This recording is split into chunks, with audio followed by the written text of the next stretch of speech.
대방열림과 함께하는 가장 확실한 영양사 합격의 길.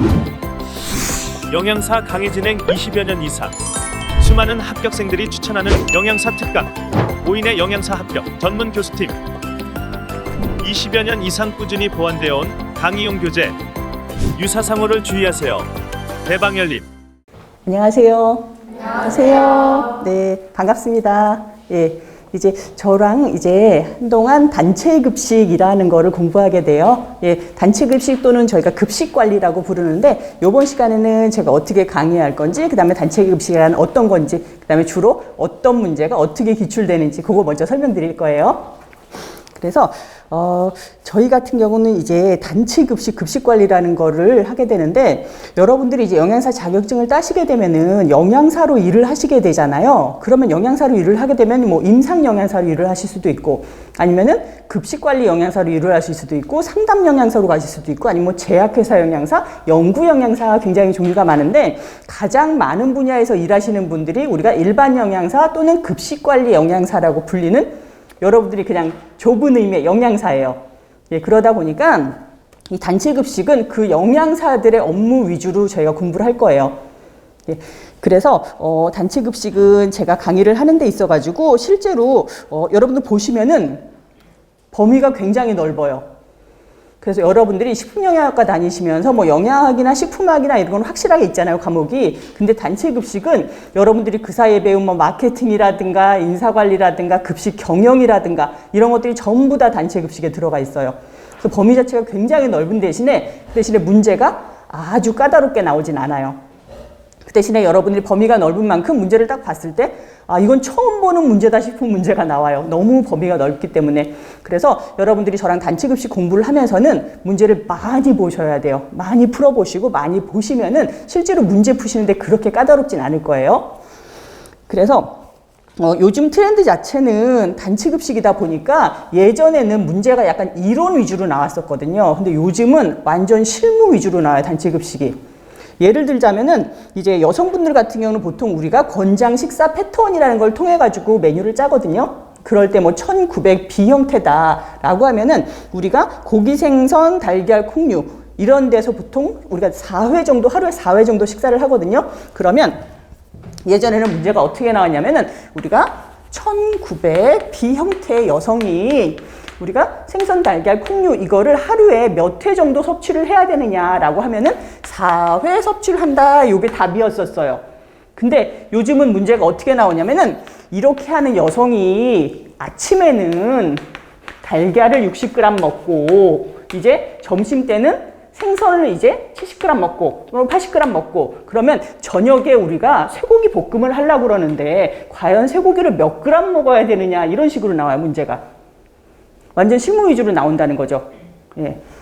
그리고 예전 같은 경우는 그냥 뭐 손익분기점이 도대체 뭐냐. 그럼 손익분기점은 우리가 매출하고 수익하고 지출하고 똑같은 지점이다라는 게 답이었거든요. 근데 요즘에는 한 끼에 5,000원짜리 식사를 판다. 그러면은 여기 만약에 우리가 변동비가 4,000원이라고 한다면 과연 몇 끼를 팔아야 손익분기점에 해당하는가. 이런 식으로 문제가 나오거든요. 그래서 실제로 단체 급식은 저랑 37문제가 나와요. 그러면 그 중에서 적게는 3문제, 많게는 5문제 정도가 계산 문제거든요. 그래서 계산 문제나 이런 것도 제가 좀 상세하게 알려드릴 거예요. 그래서 여러분들한테 실제로 이런 문제가 나온다라는 걸 좀 상세하게 알려드릴 테니까 저 믿고 잘 따라와 주세요. 네. 그 다음에 또 하나 세 번째로는 단체 급식은 트렌드가 있어요. 요즘 트렌드가 뭐냐면 코로나예요. 코로나다 보니까 실제로 트렌드가 자주 바뀌는 게 단체 급식이 제일 자주 바뀌거든요. 위생법규 다음으로 자주 바뀌는 게 단체 급식이에요. 그래서 저랑 여러분들하고 수업하는 도중에도 바뀌어요. 막 그러다 보니까 그것도 제가 지속적으로 업데이트를 좀 해드릴 거예요. 그리고 요거 외에도 여러분들 많이 들으셨겠지만 요거 외에 저랑 학원에서 강의하는 거 왜 혹시 궁금하신 거나 아니면은 여러분들이 여러분들 선배들은 어떻게 수업했는지 이런 거 수기 같은 거 있거든요. 그런 거 보시려면은 네이버 카페 들어가시면 되거든요. 그래서 네이버 카페 들어가시면 요 책 마지막 페이지에 보시면은 QR코드 있으니까 여기 들어가서 질문 같은 거 해주시면은 제가 답변도 해드리고 아니면 선배 영양사가 답변도 해드리니까 요거 많이 활용하시면 될 것 같아요. 그래서 수업 들어가겠습니다. 예, 제가 처음에 말씀드렸던 것처럼 단체 급식 범위 너무 많기 때문에 제가 수업 바로 들어가도록 할게요. 그래서 수업 방식 설명드리면은 제가 단체 급식 수업할 때는 요 앞에다가 제가 키워드를 써드릴 거예요. 키워드를 써드리면은 여러분들이 수업하시는 동안에 요게 요번 시간에 좀 중요한 거다라는 거 머릿속에 담고 저랑 수업하신 다음에요. 제가 수업 끝나고 나서 다시 한번 요건 짚어드릴 거예요. 그리고 요거 수업한 거를 제가 다음 시간에 기출 문제만 한 10문제 정도 골라가지고 수업하기 전에 여러분들이 한번 쫙 풀어보세요. 그러면 제가 수업하기 전에 그거 한번 쫙 다시 풀어드리고 이렇게 시작하도록 할게요. 자, 그래서 단체 급식은 저랑 수업하실 때는 제가 항상 드리는 말씀이 기존에 하셨던 분들한테 굉장히 도움된다고 하신 말씀이 뭐냐면 제가 숲하고 나무 얘기를 많이 하거든요. 단체 급식은 저랑 할 때는 맨 처음에 숲을 한번 보셔야 돼요. 무슨 말이냐면은 단체 급식이 이루어지는 과정은 마침 여러분들이 영양사가 돼가지고 일하는 과정이에요. 처음에 수요 예측하고 메뉴 짜고 이렇게 해가지고 등등등 커다랗게 저랑 숲을 한번 보신 다음에요. 그 다음에 하나하나 카테고리별로 들어갈 거예요. 메뉴 관리 때 뭐 하셔야 되고 구매 관리 뭐 하셔야 되고 시설 관리는 뭐 하셔야 되고 그렇게 하신 다음에 맨 마지막에 다시 한번 숲을 볼 거예요. 그럼 여러분들이 영양사의 일과를 다 배우시는 게 됩니다. 예. 그래서 단체 급식 이론서 저 1장부터 9장까지 나와 있는 빨간색이 표지부터 한번 볼게요. 1장에 이제 개요라고 나와 있죠. 예. 개요 때는 말 그대로 단체 급식이란 무엇인가, 그 다음에 단체 급식에서 일하는 사람은 누구고 단체 급식에서 일하는 조직은 어떤 조직인가 라는 거 배울 거예요. 여기서는 제가 아까 뭐라고 그랬어요? 단체 급식은 37개 문항이 나와요. 여러분들이 2교시 때 37개의 문항을 단체 급식에서 푸시게 되는데 문제로는 이제 41번부터 77번까지가 단체 급식입니다. 예. 그래서 1장 개요는 지금까지 한 3개년도 영양사 문제 나왔던 거 분석을 해보니까 거의 똑같아요. 개요에서는 4문제가 나와요. 그리고 두 번째 식단 관리, 메뉴 관리. 이제 영양사분들 가장 중요한 이제 메뉴 관리인데 여기서는 이제 식단도 짜고 여러분들이 실제로 식단 평가도 하고 이럴 거예요. 그러면 요 시간에는 거의 5문제가 기출됩니다. 식단 관리 시간에는 요게 요번 해에는 조금 바뀔 수도 있는데 거의 비슷하게 이런 형태로 5개, 4개가 출시가 됐어요. 그리고 3장 구매 관리 들어가게 되면은 우리 이제 식단 짰죠. 그러면은 거기에 필요한 거 쌀 얼마, 미역 얼마 이걸 우리가 구매를 해야 돼요. 사와야 되는 거잖아요. 그 구매 관리 시간에는 6문제가 기출돼요. 구매 관리가 문제 많이 나와요. 그리고 그러면 물건 샀어요. 이제 쌀하고 미역하고 칼치하고 우리가 다 사왔어요. 그럼 그걸로 뭐예요? 만들어야 돼요. 그죠? 메뉴를 만드는 걸 뭐라고 부르냐면 우리가 메뉴를 생산한다라고 얘기를 해요. 그게 생산관리예요. 그리고 생산하기 위해 가지고 거기서 막 조리원들이 막 일해야 되잖아요. 그걸 작업한다라고 얘기를 하거든요. 그게 생산관리, 작업관리인데 요때 7문제 나와요. 그리고 5장에 위생안전관리. 요즘 안전관리 굉장히 중요해졌잖아요. 위생안전관리 시간에는 통상적으로 3문제 나왔어요. 그리고 시설 설비 관리는 우리들이 일하는 주방 아니면 홀 이런 데 관리하는 거거든요. 그런 거에서 2문제 정도 나와요. 그 다음에 7장의 원가 및 정보 관리는 한 끼 우리가 5,000원에 팔고 4,000원에 팔고 그게 뭐로 구성되느냐. 예를 들자면 우리가 한 끼 5,000원을 받았어. 그럼 그 중에서 식재료비를 3,500원을 쓰고 인건비를 200원 쓰고 경비를 뭐 700원 쓰고 그리고 실제로 한 끼 팔아서 200원이 남았다 뭐 이런 거 있잖아요. 그게 원가 관리거든요. 그래서 원가 관리에서는 우리가 3문제 정도 기출됐었어요. 그 다음에 8장에서 인적 자원 관리라는 건 뭐냐면 아까 우리 1장에서 배운 영양사나 조리사나 조리원들 이런 사람들 어떻게 관리를 할 것인가 라는 것이 인적 자원 관리예요. 뭐 인사팀에서 하는 거 있죠? 그거 우리가 인적 자원 관리라고 부르는데 그러니까 그런 거예요. 조리사나 조리원들이 일하는데 예전 같으면은 그냥 돈을 주면 일을 잘하셨는데 요즘에는 동기부여를 해주고 옆에서 이렇게 같이 북돋워 줘야 되거든요. 그 관리예요. 여기서는 5문제 정도 기출됐습니다. 그 다음에 이제는 마케팅이 단체 급식에서도 중요해졌어요. 예전에는 그냥 그 공장에 계신 분들은 무조건 와서 드셨는데 요즘은 메뉴 나쁘면 안 먹어요. 예, 그래서 마케팅 관리도 굉장히 중요해졌거든요. 그러다 보니까 마케팅 관리에서 이제 2문제 정도 나왔어요. 그래서 요렇게 합쳐서 이제 37문제 정도 나왔습니다. 그래서 여기다가 제가 추가로 좀 말씀드릴 거는 제가 프린트 나눠드렸는데 요게 자료실에서 출력하셔도 되고요. 예, 보시면은 맨 위쪽에 단체급식 계산 문제라고 나와 있거든요. 단체급식 계산 문제는 제가 좀 특별히 신경을 써서 해드릴 건데 다른 이론 같으면 사실 조금 이해하면서도 가능한데 단체급식 계산 문제는 여러분들이 실제 안 풀어보면 전혀 못 푸세요. 그러다 보니까 한번 볼게요. 어디서 나오냐면은 식단 관리에서는 영양 소요량 계산하셔야 되고 성인 환산치라는 게 있어요. 그 다음에 식사 구성안에서 우리가 권장 식사 패턴, 아까 잠깐 말씀드렸던 거 우리가 뭐 쇠고기를 몇 그램 먹을 것인가 하는 거 있죠. 그거 계산하는 문제 나오고요. 두 번째 구매 관리 쪽에서는 굉장히 많이 나오죠. 구매 관리에서 계산 문제 많이 나와요. 뭐냐면 내가 얼마나 발주할 것인가 발주량 나오고 과연 내가 재고 자산을 지금 얼마나 가지고 있는가라는 거 계산하는 거 나옵니다. 그 다음에 세 번째 생산 및 작업 관리에서는 생산성 지수라는 게 나오는데 요거는 별표 하나만 할게요. 여러분들이 이 생산성 지수가 문제 요즘 정말 많이 나오고 있어요. 과연 내가 이 식당에서는 한 시간에 몇 끼를 만들고 있느냐, 아니면 내가 이 식당에서 350끼가 나가는데 한 끼를 만드는데 몇 분이 걸리느냐라는 게 우리가 생산성 지수라고 부르거든요. 그 부분 계산 많이 나오고 있고, 그 다음에 위생 안전 관리에서 소독액 농도 구하는 거 나오고요. 그 다음에 시설 설비 관리에서 식당 넓이. 근데 요 두 가지는 안 나온 지가 오래됐는데, 예, 요것도 제가 알려드리긴 할 텐데, 요것도 문제가 나올 수 있는 계산 문제예요. 그리고 원가 및 정보 관리는 손익 분기점이라든가 식재료 비율, 인건 비율, 적정 식단가. 과연 내가 얼마를 받아야, 한 끼에 얼마를 받아야 이 식당에서 적자를 보지 않고 운영이 가능한가 하는 적정 식단가 계산하는 것까지 말씀드릴 거예요. 그래서 계산 문제는 주로 여기서 나와요. 네. 그래서 제가 그럼 일단 1장 급식 관리 개요부터 나가도록 하겠습니다. 제가 여기다가 키워드 오늘 적어주고 시작할게요. 단체 급식의 정의와 목적. 오늘 정말 첫 번째 시간이니까 단체 급식이 뭐다라는 것부터 배우도록 할게요. 단체 급식의 특징과 문제점.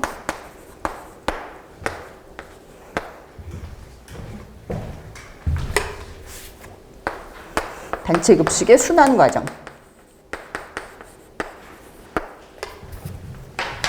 자, 단체 급식의 정의하고 목적, 그 다음에 단체 급식의 특징이 뭔지, 그 다음에 문제점이 뭐가 있는지, 그 다음에 단체 급식의 순환 과정에서 하루하루 이루어지는 영양사의 일과에 대해 제가 쭉 설명드리도록 할게요. 그래서 일단 1번 보시면 급식 산업의 정의와 분류하고 나오거든요. 제가 여기서 수업하면서는 굉장히 많은 만큼 제가 지금까지 거의 한 5년이나 10년 안에 문제 안 나왔던 건 좀 빨리빨리 지나갈 거예요. 그리고 키워드 위주로 좀 말씀을 드릴게요. 그래서 정의는 급식 산업이 과연 뭐냐. 예, 급식 산업 말 그대로 푸드 서비스, 먹는 거에 대한 산업이에요. 그래서 보시면 가정 외의 장소에서 우리가 집에서 식사하는 거 우리가 급식 산업이라고 안 해요. 예. 그래서 가정 외의 장소에서 상업성 및 비상업성 목적으로 고객에게 음식을 제공하는 외식이나 단체 급식을 포괄하는 업체다라고 했거든요. 그래서 밑에 급식 산업의 분류 보면은 여기다 별표 하나만 할게요. 우리나라는 급식 산업을 두 가지로 분류하는데요. 하나는 외식업, 하나는 단체 급식이에요. 그래서 외식업이라는 건 뭐냐면 여러분들이 나가서 보실 수 있는 음식점들이 있잖아요. 예, 그런 것들이 그냥 외식업이에요. 호텔 내에 들어가서도 식당이 있고 여기 가다 보면 분식점도 있고 저기 가다 보면 한식당도 있고 그게 다 외식업입니다. 그래서 일반인들을 대상으로 상업성의 목적으로 음식을 제공하는 업체들이다. 이것이 우리가 외식업이고 여기에 해당하는 게 뭐가 있냐면 일반 음식점, 그 다음에 휴게 음식점, 출장 외식업, 호텔 및 숙박시설 식당 이런 것들이 전부 다 포함되고요. 중요한 건 단체 급식이죠. 우리한테는. 단체 급식은 뭐냐면 직영 및 위탁의 형태로 조직의 특정 동그라미 할게요. 특정 구성원들에게 그 다음에 지속적으로 동그라미 할게요. 2개 동그라미 해놓으셔야 돼요.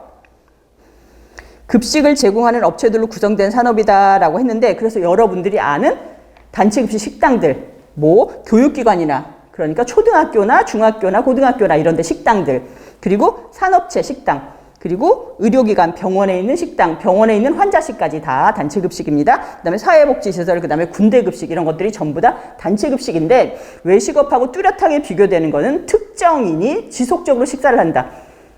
딱 고정된 사람이 계속 식사를 해야 우리가 단체급식이라고 부르거든요. 그래서 밑에 외식업과 단체급식 비교표 보시면은 구분의 피급식자라고 나와요. 피급식자가 뭐냐면 제가 이 단체급식에서 주로 많이 사용되는 단어들이 있는데 그것도 중간중간에 나오면 제가 설명을 드릴게요.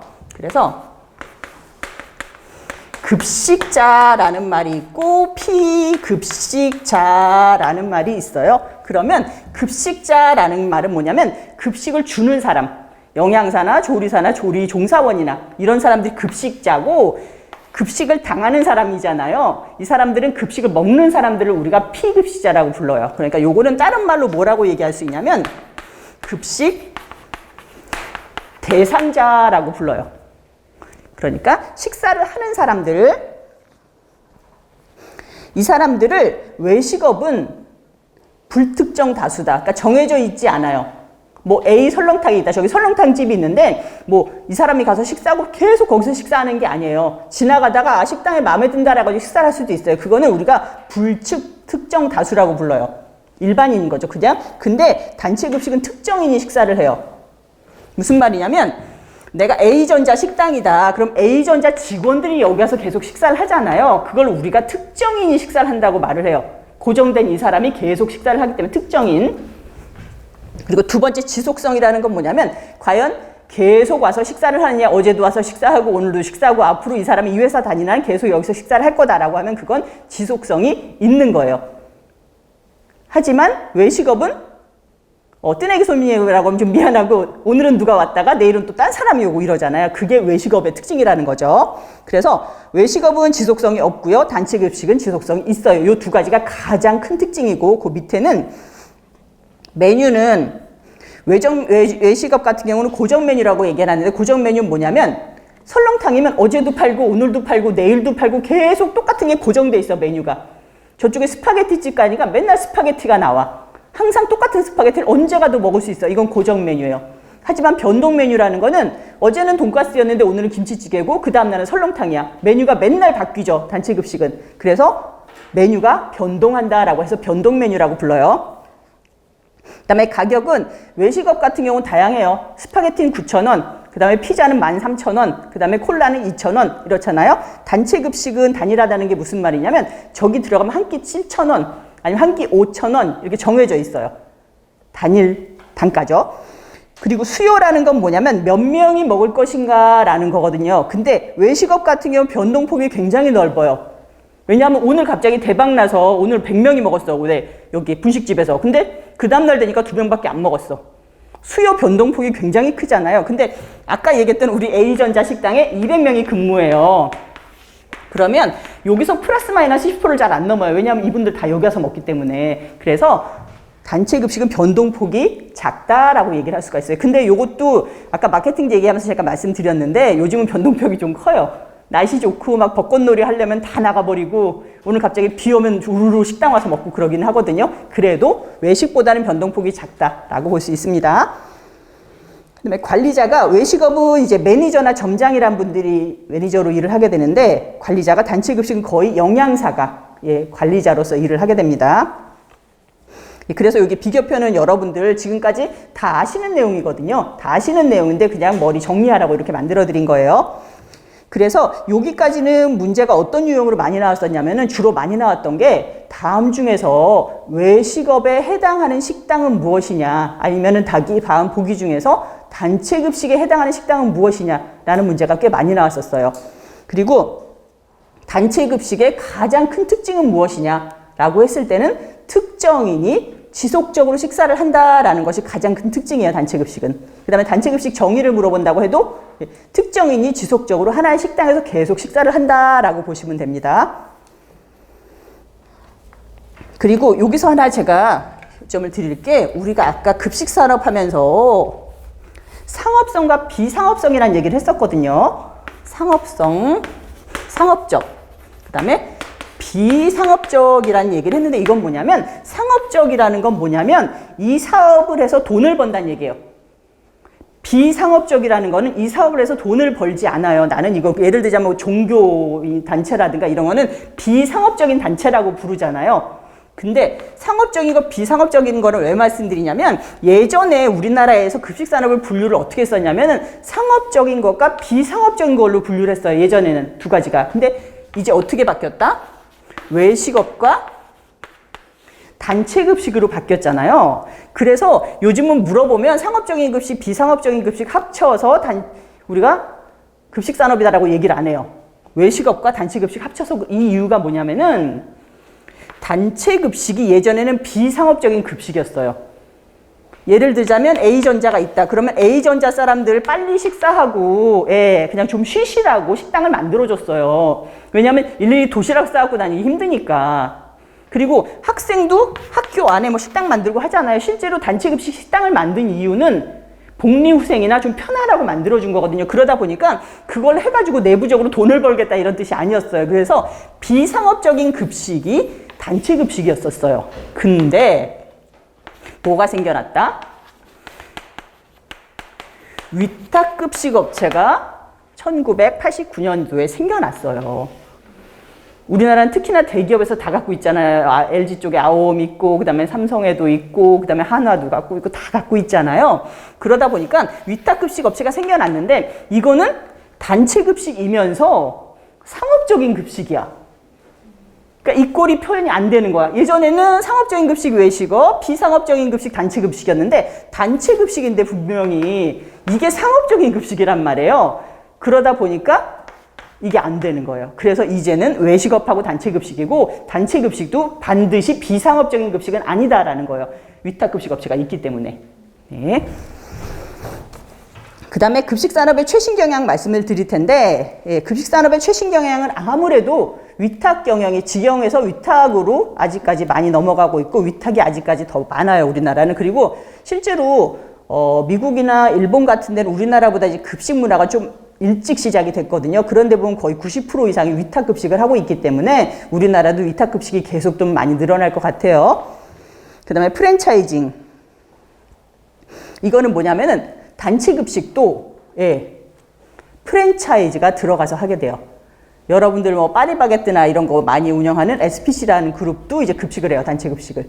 그 다음에 뭐 본죽이나 이런 죽 팔던 그 회사도 급식을 시작했어요. 그런 식으로 이제 프랜차이즈화 된다는 거죠. 그리고 사업이 좀 다각화되고요. 그다음에 케이터링 서비스, 프리미엄 급식. 단체 급식은 사람들이 전부 다 싼 급식이라고 생각하잖아요. 단체 급식에서 옛날에는 뭐 6,000원, 7,000원 받는 건 상상도 못했어요. 근데 요즘에는 뭐 8,500원짜리 급식도 있고 9,000원짜리 급식도 있고 우리가 그거를 프리미엄 급식이라고 불러요. 그 다음에 친환경 급식, 그 다음에 IT와 웰빙이 좀 접목돼 있고요. 그 다음에 가정식사 대체품이라고 홈 리플레이스먼트라고 그러는데 뭐냐면은 예전에는 뭐라 그러지? 이렇게 떡볶이 같은 경우도 떡볶이 재료만 많이 팔았잖아요. 근데 떡볶이를 아예 만들어서 제공을 한다는 거죠. 그러니까 가정식사 대체품이에요, 말 그대로. 설렁탕도 이젠 다 끓여서 팔아요. 여러분들 백화점 가면은 설렁탕 재료를 파는 게 아니라 설렁탕을 끓여서 집에 가서 데워 만드세요라고 팔잖아요. 그런 게 가정식사 대체품이라고 볼 수 있어요. 그리고 여기다 한 가지 더 해가지고 코로나 때문에 뭐가 생겨났냐면 맞아요. 밀키트가 많이 생겨났어요. 뭐 부대찌개다 그러면 부대찌개 끓일 걸 가서 정말 끓이면 될 수 있게 햄도 다 잘라놓고 예전에는 햄 사가고 그 다음에 뭐 일일이 다 사가가지고 잘랐는데 다 잘라서 섞어서 끓이기만 하면 되는 그게 밀키트죠. 그리고 글로벌화 됐고요. 그리고 그 옆에가 이제 배달식하고 무인한데 이게 코로나 영향 때문에 생겨났어요. 그죠? 아무래도 비대면을 하다 보니까 사람들이 무인화, 사람이 없는 거를 원하고 그 다음에 배달식을 많이 선호하게 됐다는 것이 요즘 가장 최근 경향이라고 보시면 됩니다. 그래서 요거는 한창 때 문제가 굉장히 많이 나왔었는데 다음 중에서 단체급식의 최신 경향이 아닌 것은 하고 문제가 꽤 많이 나왔었어요. 그래서 뭐 예를 들자면 오답으로 뭐가 나왔냐면은 지금 메뉴가 굉장히 다양화되고 있기 때문에 위생관리는 좀 소홀해졌다. 이러면 오답이에요. 오히려 이렇게 메뉴가 다양해지면서 위생관리가 훨씬 더 중요해졌다. 이렇게 보셔야 되는 거고 그 다음에 또 오답으로 자주 나오는 게 뭐였었냐면은 우리나라는 상업성과 비상업적인 급식이 점점 더 뚜렷해지고 있다. 이런 게 오답이에요. 오히려 이렇게 메뉴가 다양해지면서 위생관리가 훨씬 더 중요해졌다. 이렇게 보셔야 되는 거고 그 다음에 또 오답으로 자주 나오는 게 뭐였었냐면은 우리나라는 상업성과 비상업적인 급식이 점점 더 뚜렷해지고 있다. 아니에요. 틀린 답이에요. 왜냐하면 이게 서로 섞이고 있거든요. 위탁급식 때문에. 그래서 둘이 뚜렷해지고 있다라고 하면 틀린 답이에요. 그 다음에 뭐 인건비가 비싸지고 있는 건 맞죠. 인건비가 비싸지고 있기 때문에 메뉴가 이제 복수가 아니라 점점 단일 메뉴로 진행되고 있다. 이래도 틀려요.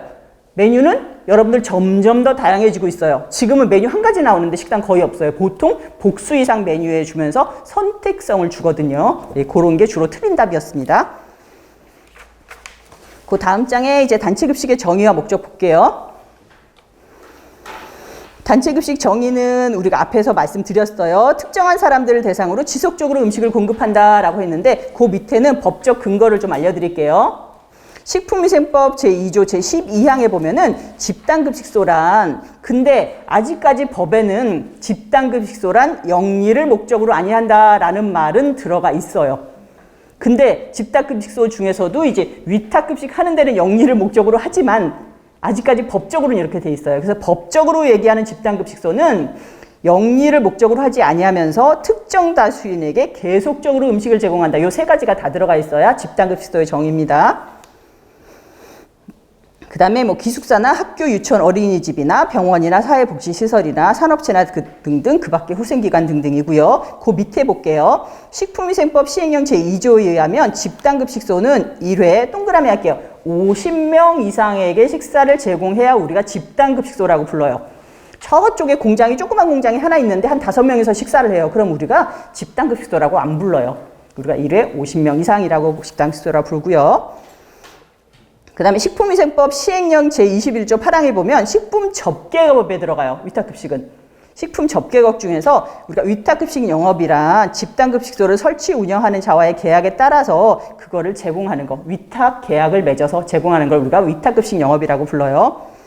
그래서 여기서는 주로 어떻게 나왔었냐 문제가 아까 뭐라 그래서 단체급식 정의 2가지, 특정인에게 지속적으로 식사를 제공한다. 그 다음에 집단급식소라는 건 법적인 근거에 의하여 50명 이상이다라는 거 꼭 알아두세요.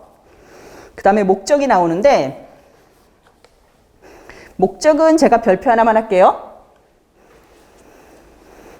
저도 이제 급식 쪽으로 제가 한 20년 정도 강의를 하다 보니까 약간 문제 트렌드가 있거든요. 그래서 옛날에는 너무 중요하고 망령이 많이 나왔는데 요즘 안 나오는 문제도 있고 그래요. 근데 이 목적은 옛날엔 정말 문제가 많이 기출됐는데 요즘 거의 한 5년 동안 한 번도 안 나왔어요. 그러긴 하지만 옛날에는 정말 별표가 한 5개 붙을 정도로 많이 나왔던 문제거든요. 그래서 단체급식에서 이제 목적은 우리가 2가지로 나뉘는데 하나는 고유의 목적과 하나는 공통의 목적이 무슨 말이냐면 우리가 앞으로 단체급식을 분류를 할 건데 단체급식 분류를 여러 가지로 할 거예요. 급식 체계에 따라 분류도 할 거고 운영 형태에 따라 분류도 할 거예요. 근데 단체급식을 분류하는 가장 일반적인 방법은 뭐냐면 아까 말씀드렸던 피급식자 있죠. 급식 대상자. 그 사람 대상으로 우리가 분류를 하는 거예요. 예를 들자면 유치원에서 급식이 이루어지면 유치원 급식이에요. 병원에서 급식이 이루어지면 병원 급식이고요.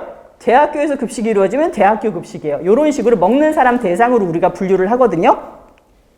그래서 이 먹는 사람 대상으로 분류를 했을 때 공통 목적이라는 거는 단체급식소에서는 누구든지 갖는 목적이고 고유의 목적이라는 거는 병원만의 목적, 산업체만의 목적, 공장만의 목적, 학교만의 목적 이렇게 자기만의 목적이 있다는 얘기거든요. 그래서 한번 볼게요. 공통의 목적은 식사가 이루어지는 어디서나 갖게 되는 목적이에요. 보시면은 피급식자의 건강 유지 및 증진이다. 이건 당연한 거죠. 식사하는 사람들. 그 다음에 편리성 제공과 비용을 절감하기 위해서다. 그리고 인간관계를 육성하고 사회성도 함양할 수 있다. 같이 식사함으로 인해 가지고. 그 다음에 피급식자에 대한 휴식처도 제공을 한다. 식사하고 잠깐 쉬고 가는 거죠. 그리고 자원의 효율적 경제적인 활용에 기여한다. 이건 무슨 말이냐면은 예를 들자면 요번에 양파가 막 너무 풍년이에요. 그러면은 급식소에서 양파를 좀 많이 써줘요. 예, 그런 의미에서 우리가 이런 자원의 효율적인 이용에 우리가 기여를 한다라고 얘기를 하는 거예요. 요게 공통의 목적이고요. 밑에 고유의 목적 한번 볼게요. 산업체는 생산성 향상과 복리 증진인데 이거는 무슨 말이냐면 이 회사를 다녀요. 그러면은 식당을 이용할 수가 있어. 그럼 이건 이 사람한테 혜택인 거야. 나는 저기 A, B 내가 둘 다 이력서를 내가지고 A, B 공장 둘 다 됐어요. 근데 A 공장에는 식당이 있고 B는 없어. 여긴 내가 도시락을 싸갖고 다니거나 맨날 밥을 사 먹어야 돼. 그러면 이게 복리적인 혜택을 준다라고 얘기를 해요. 복리 증진이죠, 그게. 그리고 생산성 향상이라는 건 빨리빨리 먹고 식사하고 일을 더 빨리 할 수 있다는 거죠. 그다음에 학교는 바람직한 식습관 형성과 교육활동 효과 증진을 위한 목표가 있고, 세 번째 병원은 질병 치료 및 회복 증진 건강 회복을 위한 목표가 있어요. 이건 우리가 환자들한테 치료식을 제공하면서 갖게 되는 목적이죠. 그다음에 군대는 군력 증진, 그다음 사회복지시설은 가정적인 분위기를 조성해 주는 거, 아동복지시설은 신체적, 정신적으로 건강하게 육성을 해주는 거, 그 다음에 교도소는 교정활동 지원하는 거, 이런 특정한 목적이 있는데 요거는 문제가 딱 두 가지 형태밖에 없어요. 다음 중에서 단체급식 공통의 목적이 아닌 것은 하면은 고유 목적이 하나 낄 수 있어요. 공통의 목적 쭉 나오다가 갑자기 하나가 질병치료, 이러면 이건 공통의 목적이 아니라 병원만의 목적이거든요. 그리고 또 하나의 형태는 뭐냐면 다음 중에서 고유의 목적이 아닌 것은 하면서 공통의 목적이 하나 낄 수 있어요. 그리고 다음 중에서 고유의 목적을 제대로 연결하지 못한 것은 하면은 산업체에다가 막 병원 목적 갖다 놓고 아니면 학교에다가 막 군대 목적 갖다 놓고 서로 잘못 연결할 수가 있거든요. 그런 거 골라낼 줄 아셔야 되는 건데 요거는 여러분들이 한번 이해하고 가셔도 충분히 보실 수가 있어요. 이거는. 그 다음에 세 번째 단체급식의 순환 과정인데 요거 우리가 매니지먼트 사이클이라고 부르거든요. 요게 단체급식이 이루어지는 과정이고 영양사의 하루 일과라고 보시면 돼요. 제가 처음에 숲을 봐야 된다고 말씀드렸잖아요. 그 숲이 이거예요. 영양사는 이런 식으로 일을 하고 여기서 다시 처음으로 돌아가서 일을 하고 다시 처음으로 돌아가게 돼요. 그래서 보시면 맨 처음에 하게 되는 것이 요거는 지금 억지로 외우지 않으셔도 돼요. 제가 여러분들하고 요거 순서대로 수업할 거예요. 예. 그래서 처음에 수요 예측을 하게 돼요. 과연 여러분들이 지금부터 영양사가 되신 거예요. 영양사가 돼서 지점에서 이제 일을 하시는 거예요. 그러면 내가 무슨 일부터 시작해야 되냐면 맨 처음에 메뉴 짜는 게 아니에요. 맨 처음에 과연 몇 명이 먹을 것인가 라는 걸 여러분들이 선택을 하셔야 돼요. 그걸 수요 예측이라고 부르거든요. 몇 명이 먹을까? 그럼 오늘 한 350명 정도가 먹을 것 같아요. 그러면 메뉴 계획을 하는 거예요. 메뉴를 짜는 거죠. 그 다음에 메뉴를 짠 다음에 그러면 과연 쌀은 얼마나 필요하고 감자는 얼마가 필요하고 뭐 오늘 마침 장어덮밥이 나가. 그러면 장어를 내가 몇 킬로 발주해야 되고 하는 소요량이 나와요. 그 다음에 소요량까지 했으면은 어떻게 돼요? 물건 시켜야 되죠. 물건 시키는 거 우리가 발주라고 불러요. 발주한다라고 얘기하면 물건 시키는 거예요. 내가 물건을 시키면은 이제 구매를 해야 되는 거죠. 물건 사요. 그러면 물건 사갖고 들어와서 내가 물건 제대로 들어왔나 검사하는 걸 뭐라고 부르냐면 검수라고 불러요. 검수 작업을 하게 돼요. 그러면 검수하고 바로 조리를 하는 게 아니에요. 여러분들이 그날 예를 들자면 오늘 장어덮밥이야. 그럼 오늘 아침에 장어 사와가지고 바로 조리하는 게 아니거든요. 보통 우리가 D3, D2라고 부르는데 그건 뭐냐면 3일 전에 물건이 들어와요. 일반적으로. 보통 D1이라고 그래가지고 그날 들어와야 되는 것도 있어요. 뭐 두부라든가 콩나물이라든가 상하는 것들은. 근데 통상적으로 한 3일 전에 보통은 들어오거든요. 물건이. 그러면 그걸 갖다가 여러분들이 전처리를 하던가 아니면은 낮게 포장을 하던가 해가지고 어떻게 하냐면 잠깐 저장을 해줘요. 저장을 해놨다가 그걸 이제 조리해야 되는 거죠. 아까 제가 단체급식에서 쓰는 단어 있다라고 그랬잖아요. 생산. 조리한다라고도 얘기하지만 생산한다라고 얘기를 해요. 그래서 아까 만드는 과정을 생산관리라고 불렀었잖아요. 생산하는 거, 조리하는 거. 그 다음에 만들었어요 다. 그럼 이제 급식해야 되죠. 우리가 그걸 배식한다라고 해요. 식사를 나눠준다라고 해서 배식관리, 배식이라고 부르고 요거를 또 다른 의미에서는 우리가 마케팅이 많이 들어왔다고 그랬어요. 그래서 서비스한다라는 말도 써요. 그래서 배식하는 거는 서비스하는 과정이에요. 그리고 서비스까지 했어요. 그러면 우리가 원가 관리를 해줘요. 과연 오늘 식재료를 얼마나 썼고 인건비를 얼마나 썼고 그래서 어느 정도 남았고 이거 회계가 나오거든요. 그럼 회계 관리를 한 다음에 그 다음에 피드백을 하라는 건 뭐냐면 오늘 재료를 사실은 내가 한 끼당 3,500원만 썼어야 되는데 오늘 실제로 나간 거 보니까 4,000원을 썼어요. 내가 굉장히 많이 썼네. 그러면 내일이나 다음 재료비에서 조금 적게 써야겠다라고 하는 거 이게 피드백이에요. 아니면 오늘 실제로 시금치 무침이 나갔는데 사람들이 아무도 안 먹어. 그러면 다음번에는 시금치 무침은 메뉴에서 좀 적게 적거나 아니면 1인 분량을 좀 줄여야겠다라는 것이 피드백이거든요. 다시 앞으로 돌아가서 수요 예측을 하는 거. 그 다음에 오늘 내가 350명 메뉴를 만들었는데 실제로 300명밖에 안 먹었어요. 그럼 내가 수요 예측할 때 좀 더 다음에 줄여야겠구나 하는 거, 그게 다 피드백이 됩니다. 그래서 요 과정을 우리가 단체 급식의 순환 과정이라고 불러요. 요렇게 하고 그 다음번에 또 수요 예측 들어가죠. 쭉 가고 다 또 수요 예측, 사이클이에요. 영양사가 일하게 되는 사이클. 요거대로 저랑 수업할 거예요.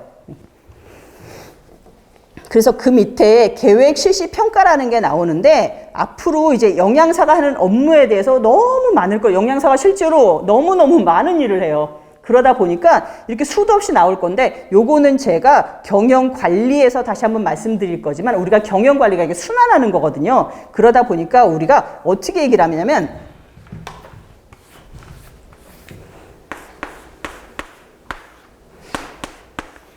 우리가 PDS라고 부르는 게 있어요. 이거는 경영의 순환 기능인데 이 PDS가 외우실 필요 없어요. 여기서 보면 플랜, 두, C죠. 이게 뭐냐면 계획하고 실시하고 평가하는 거. 플랜, 두, C. 계획, 실시, 평가, 계획, 실시, 평가. 요게 한 바퀴 이렇게 도는 거예요. 계획했죠? 영양사, 그러니까 영양사 메뉴 짜고 계획해가지고 실시, 배식했죠? C. 평가해요. 다시 계획하죠. PDS, 우리가 돌아가는 매니지먼트 사이클을 우리가 PDS 사이클이라고 그러고, 그 다음에 우리가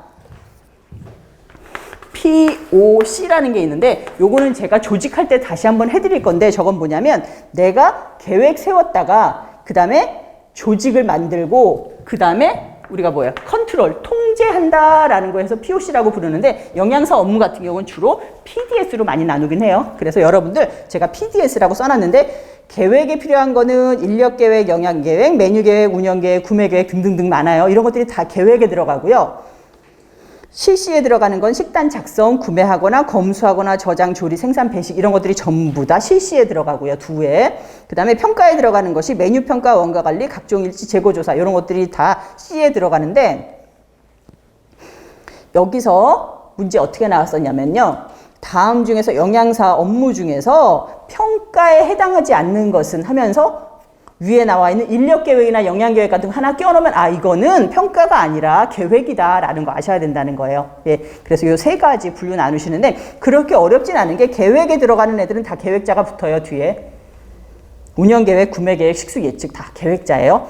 그 다음에 실시평가, 그 다음에 매니지먼트 사이클 순서 나오는 것도 문제가 예전엔 많이 나왔었는데 요즘은 별로 안 나와요. 예, 그래서 수요 예측부터 시작해가지고 우리가 발주 저장 등등해서 피드백까지 요거 순서는 여러분들이 저랑 수업하면 그냥 쭉 외우시게 돼 있어요. 영양사 업무니까. 그 다음에 이제 단체 급식의 특징 한번 볼게요. 단체 급식의 특징은 지금까지 했던 거 쭉 정리해 드린 거예요. 한번 그냥 쉽게 읽고 넘어갈게요. 특정인을 대상으로 지속적으로 급식한다. 그 다음에 외식업 대비는 식단가가 좀 낮다. 그리고 대부분 영양사가 관리자더라. 그 다음에 규모가 크고 짧은 시간에 다량의 식사를 공급한다. 우리가 이거 집중 배식이라고 불러요. 무슨 말이냐면 외식업 같은 경우, 외식업은 지금은 이제 브레이크 타임이 있지만 예전에는 그냥 하루 종일 식사 제공했었잖아요. 분식집 그냥 아무 때나 가면 식사 제공할 수 있었잖아요. 근데 단체 급식은 뭐냐면 점심시간에 식사가 빠바바바 제공돼야 되기 때문에 오늘 이 식당에 우리가 10,000명이 있어. 근데 이분들이 점심시간이 12시부터 1시란 말이에요. 이 사이에 10,000명이 다 먹어야 돼. 그래서 정말 집중적으로 배식이 이루어진다는 거예요.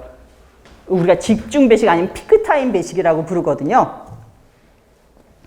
그래서 급식이 워킹 스케줄, 인력 계획 짜기도 너무 힘들고 일하기도 너무 힘든 거예요. 왜냐하면 저 시간에 우르르 와서 다 먹어야 되기 때문에. 그래서 저 시간은 완전 전쟁이거든요. 그리고 세 번째는 일반적으로 변동 메뉴가 많아서 메뉴가 날마다 변한다. 그 다음에 대량 식중독의 위험이 있어서 위생관리가 굉장히 중요하다. 왜냐하면 대량 식중독이 일어난다는 건 뭐다?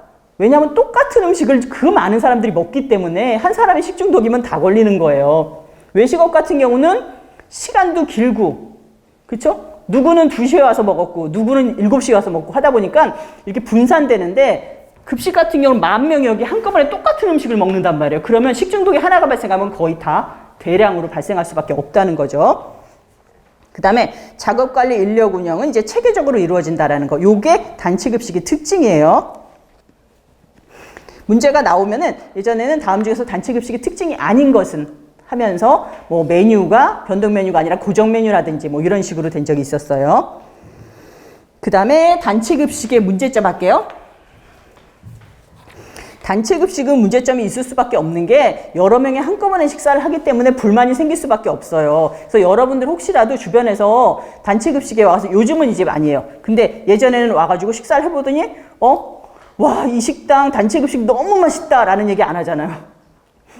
예전 인스타 막 올리지도 않았잖아요. 근데 요즘은 많이 변해서 올려요. 단체급식에서도 식사 뭐 8,000원짜리, 7,000원짜리 많기 때문에 인스타 올리고 막 스타 영양사 막 나오고 이러잖아요. 그런 식으로 하는데 아직까지는 그래도 단가가 좀 낮기 때문에 그래서 영양적인 문제점 한번 볼게요. 영양적인 문제점은 단체급식이라고 그래가지고 여기서 반드시 영양소 섭취를 못한다 이건 아니에요. 하지만 영양사 산출이 잘못될 경우 왜냐하면 전부 다 모르는 이 사람은 실제로 1800칼로리가 필요한 사람이고 이 사람은 3000칼로리가 필요하면 내가 이 사람은 3000칼로리 주고 이 사람은 1800칼로리 못 주잖아요. 그러다 보니까 개개인 차가 있어서 영양적인 문제점이 생길 수밖에 없다는 거예요. 보시면 이제 다량 조리 기술 부족하고 맛이 저하되거나 기호에 맞지 않으면 섭취를 안 해버려. 영양사가 아무리 1800칼로리, 1900칼로리 짜가지고 딱 맞춰줘도 배식하면서 난 맛있다고 만두를 20개씩 들고 가고 그러면은 영양적인 불균형이 올 수밖에 없다는 거죠. 그게 영양적인 문제점이에요. 그 다음에 위생적인 문제점 같은 경우는 뭐냐면은 대규모 급식이기 때문에 종업원의 위생교육과 시설 및 기기의 위생관리가 중요하고 아까 말씀드렸죠. 대량 식중독의 사고가 날 우려가 있습니다. 그리고 세 번째 비용면은 뭐냐면 아직까지는 그래도 많이 나아지긴 했는데 단체급식에서는 사람들이 5,000원 넘어가면 여기 비싸네 라는 의식이 있어요. 그냥 한 끼 내가 때운다라는 생각이 많기 때문에 아직까지는 지금 우리가 5년 전에 보통 단체급식 평균 단가가 얼마였냐면 3,500원, 4,000원이었거든요. 그때 외식 단가가 한 6,000원에서 7,000원이었어요. 근데 지금 코로나를 거치면서 외식 단가가 거의 10,000원 이상 됐단 말이에요. 근데도 단체급식은 아직까지도 한 1,000원밖에 안 올랐어요. 외식업이 막 4,000원 오를 때 단체급식은 1,000원밖에 안 오른다는 거죠. 예, 그러다 보니까 이 비용 면에서 대부분 급식소가 그리고 이럴 수밖에 없는 게 우리나라는 굉장히 특이한 게 외국에는 단체급식을 거의 자기가 돈을 내요. 단체급식에서 먹더라도 자기가 돈을 내는데 우리나라는 아직까지 회사에서 돈을 대주는 경우가 많아요. 그러다 보니까는 차라리 내가 한 1,000원만 더 주고 잘 먹겠다가 안 통하는 거예요. 회사에서 한 사람 뭐 100원 올려줘도 이건 전체적으로 보면 1년에 막 1억이니까 회사에서 잘 안 올려주는 거죠. 그걸. 그러다 보니까 가격이 아직까지 낮을 수밖에 없어요. 그리고 사람들 입장에서 공짜로 먹는데 뭐 이 정도만 해도 잘 먹지 이런 생각들이 좀 있기 때문에 그래서 시설비도 절약해야 되고 등등 합니다. 그래서 대부분은 식당이 이제 지하에 많이 위치하잖아요. 제가 어떤 데 가면 지하 4층에 있는 것도 봤어요. 그럼 영양사가 막 자기는 산소호흡기 끼고 일해야 된다고 지하 4층에서 일한다고 얼굴에 막 뭐 핀다고 막 그러더라고요. 아직까지는 지하에 좀 많이 넣어놓는 경우가 많아요. 그 다음에 심리면이라는 건 뭐냐면 가정식에 대한 향수라는 거죠. 솔직히 저도 이제 집에서 음식 하잖아요. 그리고 실제로 나가서 이렇게 단체급식 일하는 거 보면 단체급식에서 훨씬 더 깨끗하게 닦아요.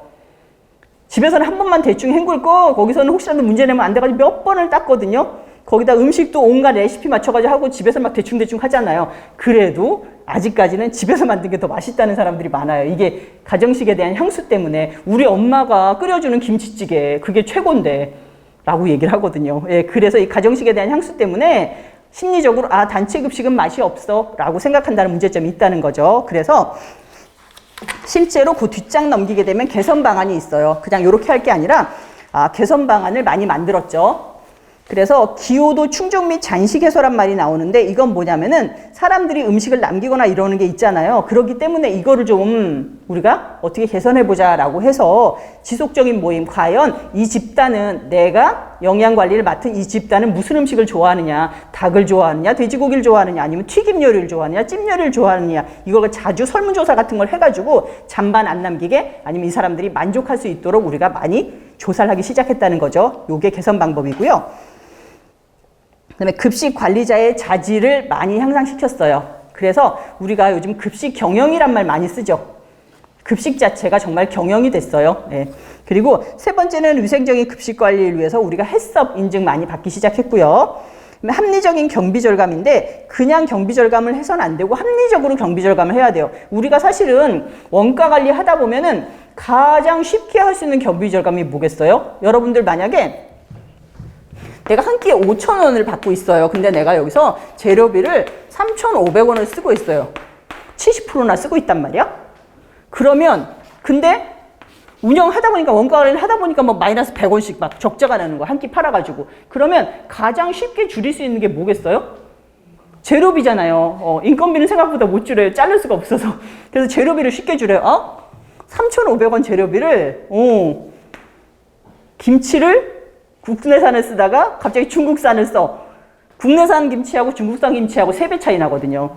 그럼 갑자기 내가 중국산 김치를 쓰면 여기서 300원을 깎는단 말이야?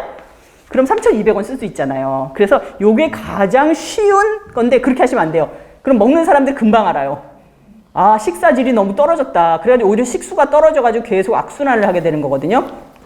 그래서 합리적인 경비 절감을 하라는 건 뭐냐면 계절식품을 구매한다거나 아니면 우리가 대량 구매를 한다거나 이것도 제가 나중에 구매 노하우 하면서 알려드릴 건데 요런 대량 구매하는 방법이 있고요.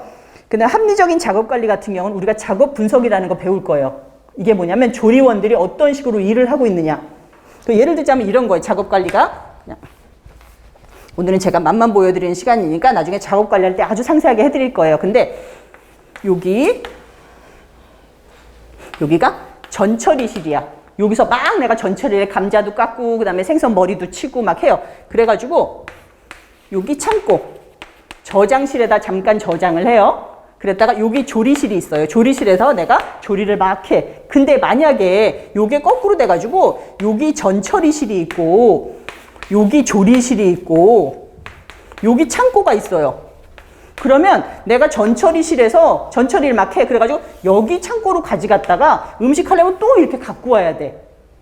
이러면 쓸데없는 길이 하나 더 생겼죠. 최단거리가 아니에요, 이거는. 그래서 그러면은 요거를 중간으로 바꿔주는 거, 요게 작업 관리한다라고 불러요. 쓸데없는 작업을 내가 정리를 해주는 거죠. 예. 그래서 저런 작업 관리 같은 걸 통해서 좀 우리가 가격을 맞추는 거. 그 다음에 시설의 쾌적성 유지, 그리고 마지막으로는 경영자의 이해. 경영자의 이해라는 거 갑자기 생뚱맞죠? 이게 무슨 말이냐면 아까 뭐라 그랬어요? 거의 돈을 내주는 경우가 많다고 그랬어요. 그러니까 경영자한테 500원만 높이면 훨씬 더 식사가 잘 나갈 수 있습니다 라는 거죠. 그런 식으로 경영자한테 우리가 이해를 도모해라 라는 거예요. 가격을 높이자는 얘기예요, 결국은. 네, 여기까지 말씀드렸고요. 요번 시간에 한 거 제가 다시 한번 정리해 드릴게요. 단체 급식의 정의는 가장 중요한 것이 뭐다? 특정인에게 지속적으로 식사를 제공하는 거다. 그 다음에 목적은 두 가지가 있었어요. 공통의 목적이 있었고 고유의 목적이 있었습니다. 그리고 단체 급식의 특정인은 마찬가지로 특정인에게 지속적으로 식사를 제공한다. 그리고 문제점은 아까 영양적인 거, 심리적인 거, 비용적인 거 있었죠? 예, 그런 거 여러분들이 카테고리별로 알아두시면 좋다라고 말씀을 드렸고, 단체 급식의 순환 과정은 제가 마지막으로 한 번만 더 해드릴게요. 처음에 수요 예측을 하고, 요거 여러분들이 계속해서 반복하시면 저절로 머리에 들어가요. 수요 예측하고, 그 다음에 메뉴 짜고, 그 다음에 우리가 소요량 예측한 다음에 검수가 아니라 구매를 하시는 거예요. 발주하고, 구매하고, 검수하고. 그 다음에 우리가 잠깐 저장을 했다가 그 다음에 조리, 생산 관리를 하시는 거예요. 조리 막 한 다음에 그 다음에 배식을 해요. 음식 나갔죠? 사람들한테 음식 나갔으면은 그걸 갖다 내가 실제로 오늘 나갔던 거에 대해 원가 관리를 하시는 거예요. 과연 얼마가 나갔고 얼마를 썼다라는 거. 그러고 나서 다시 피드백해서 다시 수요 예측을 한다. 이것이 우리가 전체적으로 볼 때 단체 급식의 순환 과정이라고 보시면 돼요. 예, 여기까지 말씀드렸고 다음 시간부터는 단체 급식의 발전 나가도록 할게요. 예, 수고하셨습니다. 네.